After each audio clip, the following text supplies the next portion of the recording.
Norton Connector project in Worcestershire. Morning to you, John. Good morning. What's your reaction hearing that? Well, like David Muggeridge, absolutely appalled that people could do things like this.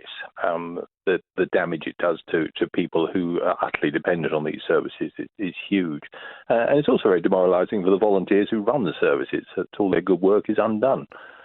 So absolutely share his vexation. It is awful. Tell us about the service you provide with Norton Connector.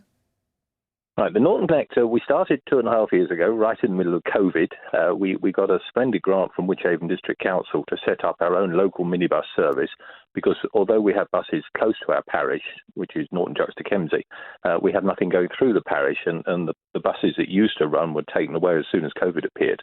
So we started our own service. We've been running it for 2.5 years. We've kept it going.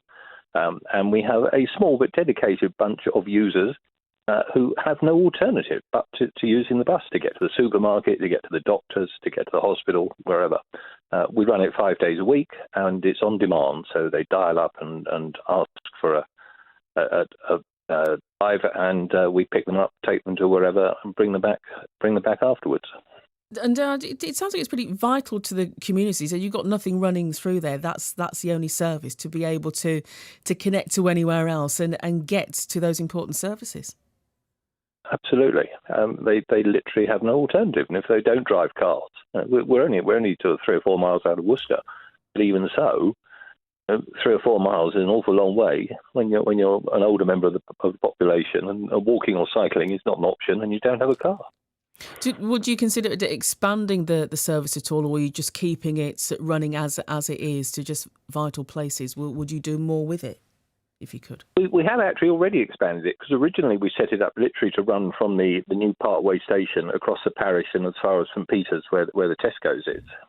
But we've subsequently, after about 6-9 months, we then stretched it that we take it down into Worcester on demand. I think we'll probably keep it within that. One of the things I'm very keen about with local transport is it needs to be fairly short routes.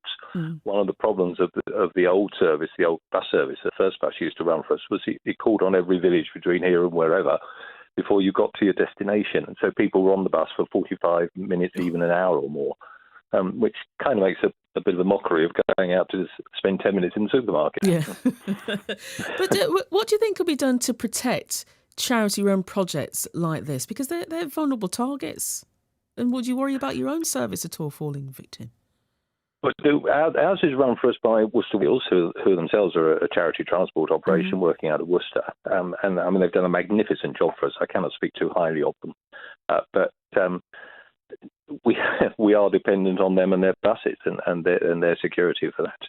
I think the biggest concern for us longer term is funding. The service at the moment is heavily subsidised by the parish council from the grant that we originally got from Whithaven, but we are gradually eating our way through that money, and we will run out probably end of this yearish of money. There is talk from the county council that they're looking at funding such community schemes, but it's been a lot of talk and, to be honest, not much action so far. We're hopeful one day something will happen to support it long term, but we're trying to find other ways to fund it beyond the current money that we have available, because we recognise now we've run it for a bit how vital it is for those people who need it. Sure. John, good to speak to you. Thank you. That's John Waizeneker, the chair